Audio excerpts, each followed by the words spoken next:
Bismillahirrahmanirrahim. Assalamu alaikum class 9. Today we are going to study about mitosis. So let's start with mitosis.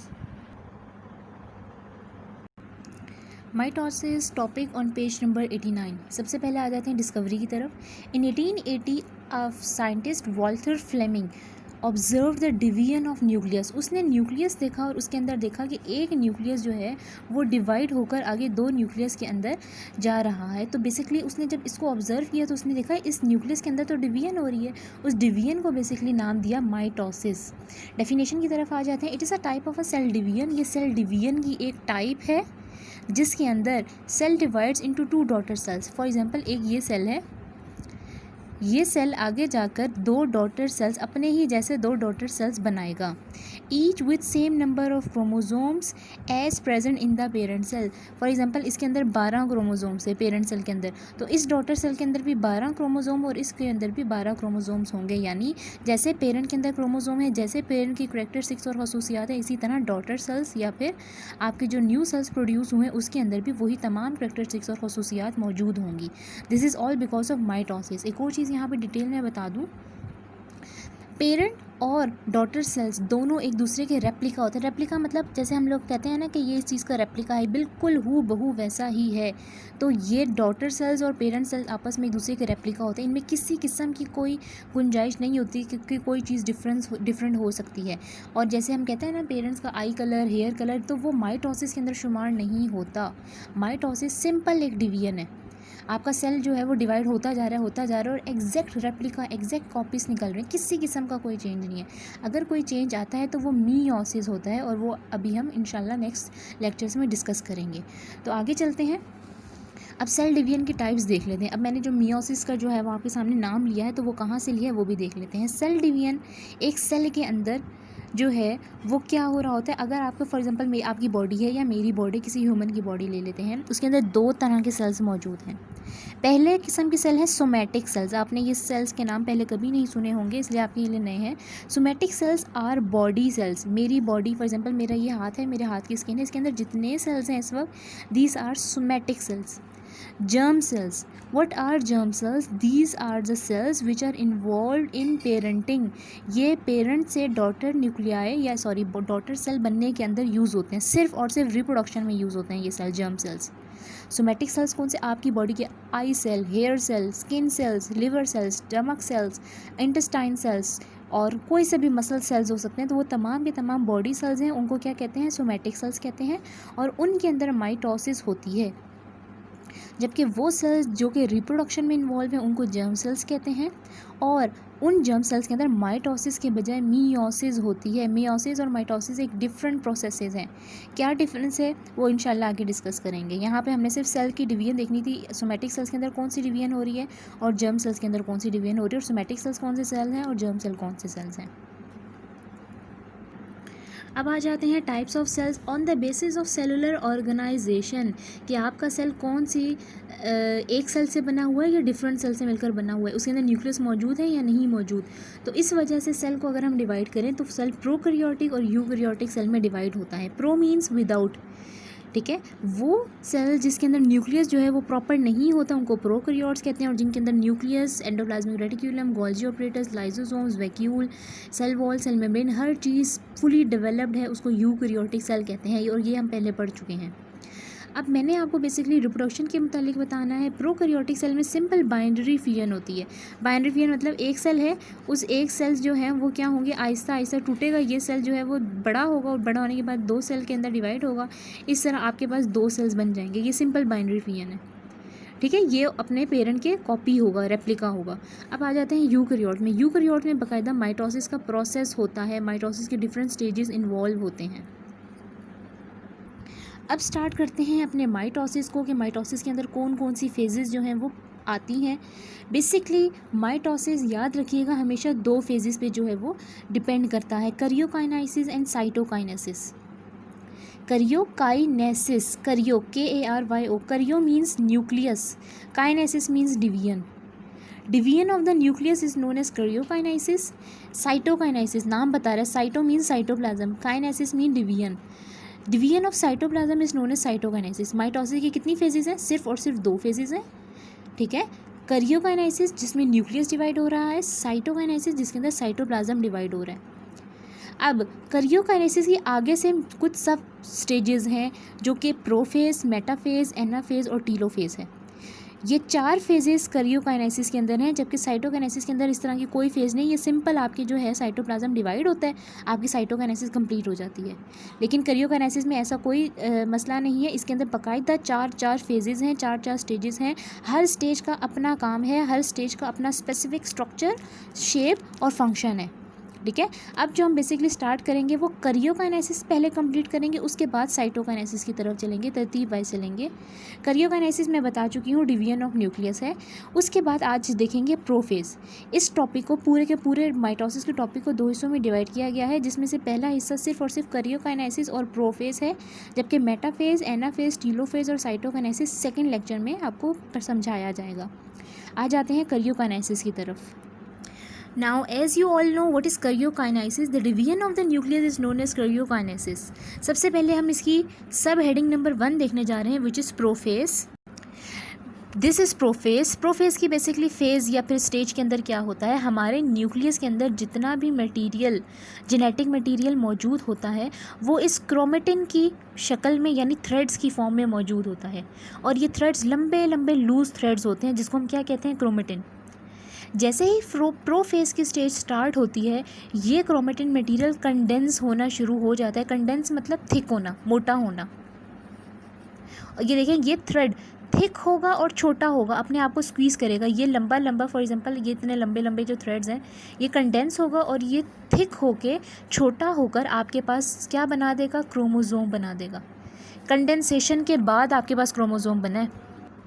यहाँ पे हमारा chromosome जो है वो कंडेंस होने के बाद थिक हो चुका है, यानी छोटा भी हो चुका है साइज़ में और थिक हो चुका है, मोटा हो चुका है। अब एक और चीज़ मैं यहाँ पे बताना चाहूँगी, प्रोफेज़ में आने से पहले इंटरफेज़ हो चुकी है पूरी, जिसके अंदर G1 फेज़, S फेज़ और G2 फेज़ शामिल थी। ये हम पिछले टॉपिक में देख चुके हैं। अब S फेज़ के अंदर एक अगर हमारे पास सिस्टर क्रोमेट थी जो इस थ्रेड फॉर्म में मौजूद थी, वो डुप्लीकेट होकर 2 थ्रेड्स फॉर्म में आ गई है, यानी 2 सिस्टर क्रोमेटिड्स मौजूद हो गए। इसलिए इस वक्त जो आपके सामने ये वाला क्रोमोज़ोम है, इसके अंदर 2 सिस्टर क्रोमेटिड्स मौजूद हैं, जो कि दोनों यहाँ पर बीच में जो हैं वो एक दूसरे के साथ जुड़े हुए हैं, जिसको हम क्या कहते हैं, सेंट्रोमियर कहते हैं। ये जो बीच में ब्लैक डॉट नज़र आ रहा है, जहाँ पे दोनों सिस्टर क्रोमेटिड्स जॉइन हुई हुई है, इसको हम सेंट्रोमियर कहते हैं। ये अब आपके सामने जो है वो क्रोमोज़ोम जो है वो थोड़ा सा बड़ा करके दिखाया गया है। एक क्रोमोज़ोम है जिसके अंदर 2 सिस्टर क्रोमेटिड्स हैं, एक ये सिस्टर क्रोमेटिड्स, एक ये सिस्टर क्रोमेटिड्स। ठीक है, दोनों जॉइन है कहाँ पर, सेंट्रोमियर पर, जो बीच एक सर्कल सा दिया हुआ है। इस सेंट्रोमियर के ऊपर ग्रीन कलर से एक प्रोटीन बनाई गई है, जिसको काइनेटोकोर प्रोटीन कहा जाता है। इस काइनेटोकोर प्रोटीन का बेसिकली मकसद क्या होता है, ये वो कॉम्प्लेक्स प्रोटीन स्ट्रक्चर है जो कि स्पिंडल फाइबर्स के ऊपर इन क्रोमोजोम्स को अटैच करती है। स्पिंडल फाइबर्स बेसिकली क्या है, वो धागे हैं जो कि आपके सेल के अंदर मौजूद होते हैं, ये आगे बताऊँगी।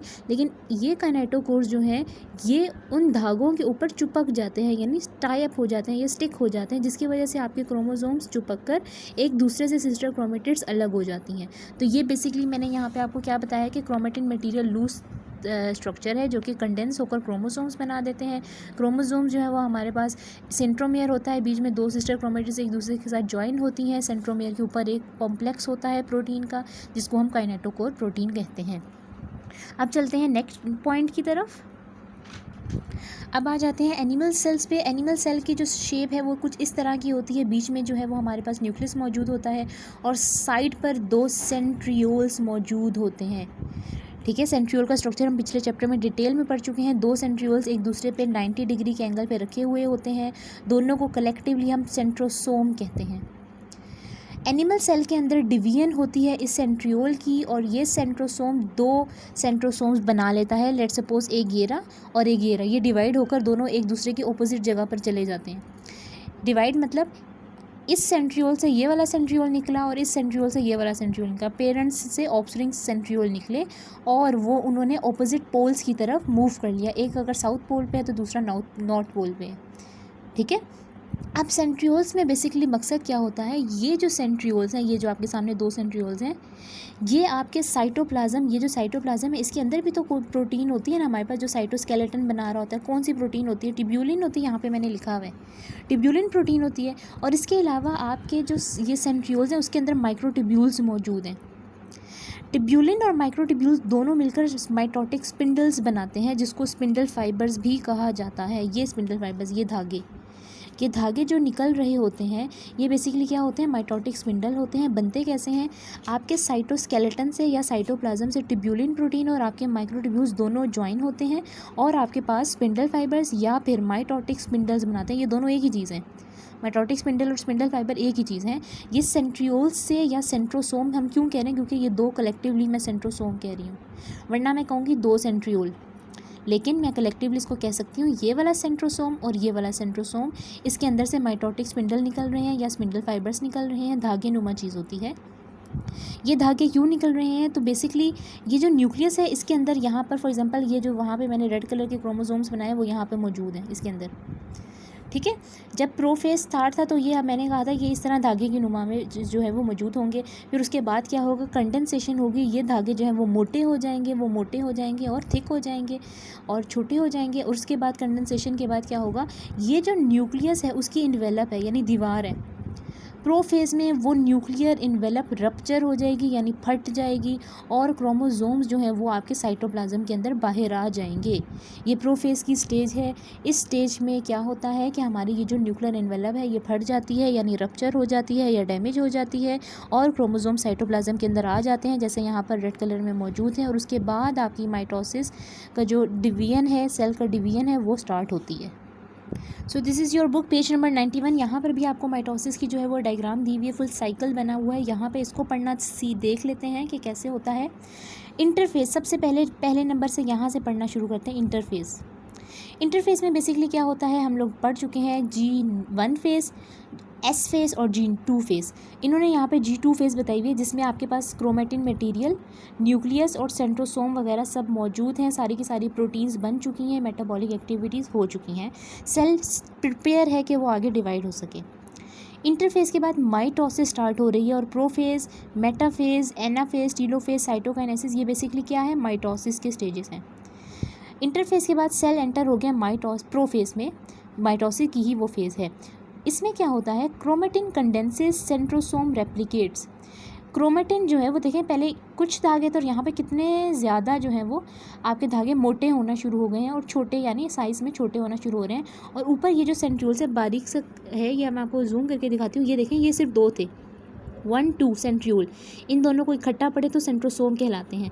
यहाँ पे एक था और यहाँ पर देखें, एक ये 2 पिंक कलर की हैं और एक ये 2 पिंक कलर के हैं। इसका मतलब है इस सेंट्रोसोम ने अपने आप को रेप्लिकेट किया है यानी डिवाइड किया है और 2 सेंट्रोसोम्स बना लिए। ये प्रोफेज का पहला स्टेज है। अभी आपकी प्रोफेज सिर्फ स्टार्ट हुई है। अब जब थोड़ी देर हो जाएगी प्रोफेज को स्टार्ट हुए हुए, condensation continuous spindle form. Condensation continuous मतलब आपके जो क्रोमेटिन मटेरियल है वो मोटा होता रहेगा और इस तरह इस फॉर्म में आ जाएंगे। क्रोमोसोम्स आपके पास इस फॉर्म में आ जाएंगे। स्पिंडल फॉर्म्स, ऊपर क्या होगा? आपके सेंट्रोसोम जो है वो आहिस्ता आहिस्ता स्पिंडल बनाता रहेगा और आहिस्ता आहिस्ता स्पिंडल्स बढ़ते जाएंगे। यहाँ पे बेसिकली एक क्रोमोसोम आपको बाहर लाकर दिखाया गया है कि उसका स्ट्रक्चर कैसा होता है। ये 2 सिस्टर क्रोमेटिड्स हैं, उसके बीच में सेंट्रोमेयर है और सेंट्रोमेयर के ऊपर मैंने आपको जैसे ग्रीन काइनेटोकोर प्रोटीन बना के दिखाई थी, इन्होंने भी आपको काइनेटोकोर प्रोटीन बना के दिया है। अब प्रोफेज एंड होने वाली है। इस स्टेज पे क्या होगा?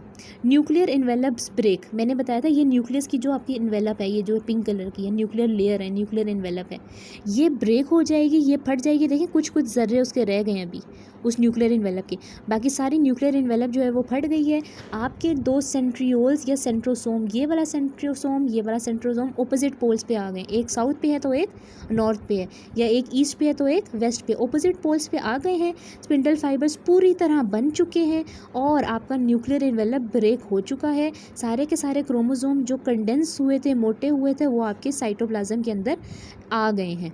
अब यहाँ पर प्रोफेज ख़त्म हो जाती है। जो मेटाफेज है वो इंशाल्लाह नेक्स्ट टॉपिक में डिस्कस करेंगे। प्रोफेज यहाँ पे ख़त्म हो जाती है। यहाँ पर एक सवाल उठता है, अगर आप लोगों ने कुछ सोचा हो, ये स्पिंडल फाइबर्स जिसके ज़रिए डिवीजन होती है बनते हैं सेंट्रियोल से। जो कि मौजूद हैं सिर्फ और सिर्फ एनिमल सेल में। तो क्या प्लांट सेल के अंदर ये जब स्पिंडल फाइबर्स नहीं बनते क्योंकि उसके अंदर सेंट्रियोल नहीं है, तो क्या उसके अंदर डिवीजन नहीं होती? यहाँ पर ये क्वेश्चन अराइज होता है और इसी क्वेश्चन को आगे से हम देख लेते हैं। So this is the difference between animals, plant cells, animal cells और प्रोकैरियोट्स के इनके दरमियान माइटोसिस कैसे होती है। Plant cell nucleus migrate in the centre of the cell before prophase. Prophase से पहले क्या होता है कि न्यूक्लियस जो है वो ये कोशिश करता है कि वो यहाँ बीच में आ जाए। Plant cell lack centriole. अब प्लांट सेल के अंदर सेंट्रियोल तो मौजूद नहीं है, जबकि एनिमल सेल में देखें ये सेंट्रियोल्स मौजूद हैं जिसको हम सेंट्रोसोम कहते हैं। Spindle fibres are form by tubulin और न्यूक्लियर एनवेलप ड्यूरिंग प्रोफेस। अब आपके प्लांट सेल के अंदर ये वाला सेंट्रियोल्स मौजूद नहीं है, स्पिंडल फाइबर नहीं बनेंगे। आपके साइटोप्लाज्म के अंदर जो ट्यूब्यूलिन प्रोटीन है वो बेसिकली क्या करेगी कि प्रोफेज के अंदर वही हल्की हल्की सी स्पिंडल फाइबर्स बना लेगी और उसी के ज़रिए आपका सेल डिवाइड हो जाएगा। यहाँ पर सेंट्रियोल मौजूद नहीं है, स्पिंडल फाइबर्स वो वाले नहीं बनेंगे, सिर्फ और सिर्फ ट्यूब्यूलिन प्रोटीन के बनेंगे। जबकि मैंने आपको यहाँ पे क्या बताया था कि एनिमल सेल्स के अंदर जो है वो हमारे पास क्या है, स्पिंडल फाइबर्स में ट्यूब्यूलिन और माइक्रोट्यूब्यूल्स दोनों मौजूद हैं, जबकि यहाँ पे ऐसा नहीं हो रहा। अब आ जाते हैं अपने नेक्स्ट पे। एनिमल सेल्स अभी आपको पूरा मैंने डिटेल में बता दिया कि उसके अंदर ट्यूब्यूलिन और माइक्रोट्यूब्यूल्स दोनों मिलकर स्पिंडल फाइबर्स बनाते हैं। ये ऑपोजिट पोल्स पे चला जाएगा, धागे निकल आएंगे और डिवीजन हो जाएगी। अब आ जाते हैं prokaryotes. What are prokaryotes? Prokaryotes basically आपके जो हैं वो बैक्टीरियल सेल्स होते हैं, जो हमें पता है इसके अंदर कोई ट्रू न्यूक्लियस नहीं होता, बस हल्का सा न्यूक्लियस मौजूद होता है। कोई भी ऑर्गेनेली, कोई भी साइटोस्केलेटन, वैक्यूल्स वगैरह नहीं होते। They don't have no proper nucleus, no centrioles and tubulin protein, so no mitosis occur in prokaryotes. आपसे पूछा जाएगा बैक्टीरिया भी तो डिवाइड होता है, अगर एक बैक्टीरिया है पानी में तो उसके हज़ारों बैक्टीरिया भी तो बन सकते हैं क्योंकि उसके अंदर डिवीजन हो रही है, वो कैसे हो सकती है?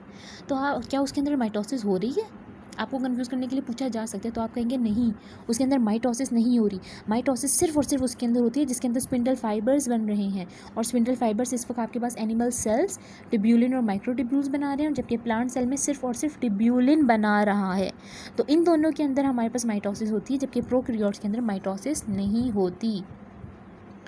यहाँ पे बेसिकली हम लोगों ने जो डिस्कस किया है वो सिर्फ और सिर्फ अभी प्रोफेज को डिस्कस किया है। बाकी तमाम stages metaphase, anaphase, telophase, cytokinesis हम लोगों ने इंशाल्लाह नेक्स्ट लेक्चर में डिस्कस करनी है। आज का टॉपिक थोड़ा सा ट्रिकी था और थोड़ा सा समझने वाला था, इसीलिए यहीं तक समझा रही हूँ। लेकिन आज के होमवर्क में एक और लॉन्ग क्वेश्चन आपकी एक्सरसाइज से बन रहा है, वो देख लेते हैं। As you can see, this is exercise page number 105. These are long questions and these are short questions. Long question number 1 and 2 we have done with it, ठीक है। And short question number 1, a nerve cell does not divide, हम लोगों ने ये last lecture में ही complete किया है। 1, 2 and इसका शॉर्ट क्वेश्चन नंबर 1 हमारे कंप्लीट हो चुका है। Now comes to long question number 3, how would you state the events of prophase of mitosis.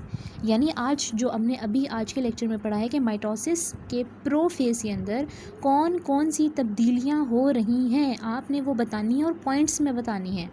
How would you state, आप कैसे बताएंगी, आप पॉइंट्स में बताएंगी, किस तरह बताएंगी, हेडिंग्स के ज़रिए बताएंगी। और जितना मैंने अभी प्रोफेस का पढ़ाया है वो तमाम का तमाम लिखेंगी, लेकिन विद हेडिंग्स आपको बुक की इमेजेस और आपकी कॉपी के इमेजेस आपको आपके साथ सेंड कर दिए जाएंगे, आपके साथ अटैच कर दिए जाएंगे। काइंडली वो देख लीजिएगा। इस तरह आपका यहाँ पे हमारा जो है वो मैं यहाँ पे मार्क कर देती हूँ कि हमारा थर्ड जो है लॉन्ग क्वेश्चन वो भी हो गया है। इंशाल्लाह जब नेक्स्ट करेंगे तो हमारा जो है नेक्स्ट लॉन्ग क्वेश्चन कल इंशाल्लाह कंप्लीट हो जाएगा, तो वो भी देख लेंगे। आज का टॉपिक अगर क्लियर नहीं हुआ, कोई भी क्यूरी है, आप मुझसे वॉइस मैसेज के ज़रिए या कोई भी कमेंट करके आप मुझसे पूछ सकते हैं। अगले टॉपिक के साथ इंशाल्लाह माइटोसिस कंप्लीट करेंगे। तब तक के लिए अल्लाह हाफ़िज़।